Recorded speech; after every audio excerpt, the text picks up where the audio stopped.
આજે અમે પહોંચી ગયા છે બનાસકાંઠા, છેક દક્ષિણ ગુજરાતથી બનાસકાંઠા અને પહોંચ્યા છે માણેકનાથની ગુફા. અને આજે આપણે જોઈશું માણેકનાથની જે ગુફા છે બનાસકાંઠા. સૌપ્રથમ વાર આવવાનો મોકો મળ્યો છે, મિત્રો સાથે આવ્યા છીએ. અમારા મિત્ર છે વિનયસિંહ અને પરિવાર સાથે અમારા તેજાજી અને સહપરિવાર આ ગુફા જોશો. લગભગ આપણે પહેલી વાર જોવાનો મોકો મળી રહ્યો છે અને એને એક્સપ્લોર કરી રહ્યા છે. જોઈ શકો છો, બહુ પૌરાણિક સ્થળ છે અને મંદિર છે.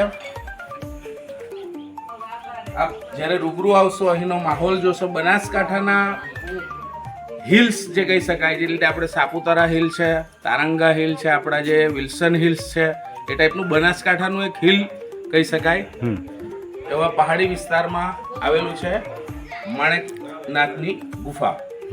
આ છે એનો મેઇન ગેટ. માણેકનાથની જે ગુફા છે એની અંદર જવા માટેનું આપ જોઈ શકો છો.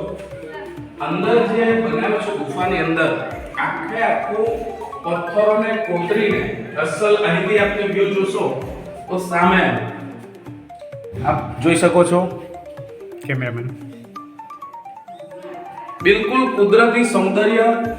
આ સાઈડ પણ થોડું અંધારું છે. અમારા અવાજના પડઘા પણ તમને સંભળાતા હશે. આગળ જઈએ.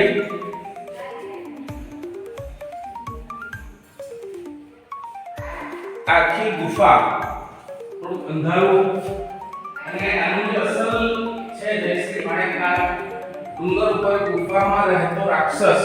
ત્યારબાદ અમદાવાદ માણેક ચોકથી માણેકનાથ ડુંગરની ગુફામાં રૂબરૂ પ્રગટ થયા અને તે વખતે રાક્ષસને કુળદેવી શ્રી હિંગરાજ માતાના અને માણેકનાથ બંને રાક્ષસને સતથી બાળીને ભસ્મ કર્યા.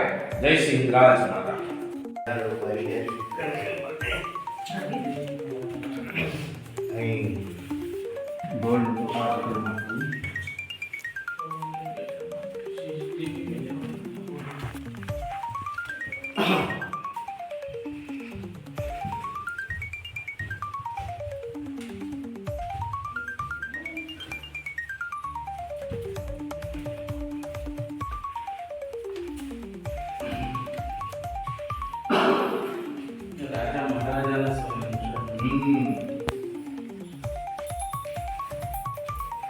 આ છે ઉપરનો વ્યૂ.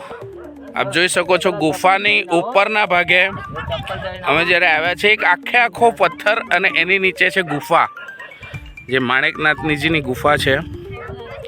જોઈ શકો છો ઘણા પ્રવાસીઓ અહીંયા આવે છે. અને આજે ઓગસ્ટ મહિનામાં અમે જ્યારે અહીંયા પહોંચ્યા છીએ 19 ઓગસ્ટ રક્ષાબંધનના દિવસે. અને આ જે વ્યૂ છે આપ જોઈ રહ્યા છો, અદ્ભુત કહી શકાય એવો વ્યૂ. સામે જે દેખાય છે એ સાબરકાંઠા જિલ્લો. સામેની સાઈડ પથ્થરની પેલી સાઈડ ધરોઈ ડેમ આપણને દૂર નજર કરો તો દેખાઈ રહ્યો છે. આ સાઈડ સામેની સાઈડ મહેસાણા જિલ્લો, પાટણ, સિદ્ધપુર અને આની પેલી સાઈડ અંબાજી. ખૂબ જ રમણીય કહી શકાય એવું જંગલ પણ આગળ છે. સમયના અભાવે આખો વ્લોગ તમારા સુધી પહોંચશે નહીં, પણ બનાસકાંઠાનું એક રમણીય સ્થળ કહી શકાય એવું આ જે ગુફા છે, ખરેખર એકવાર આવવા જેવું ખરું.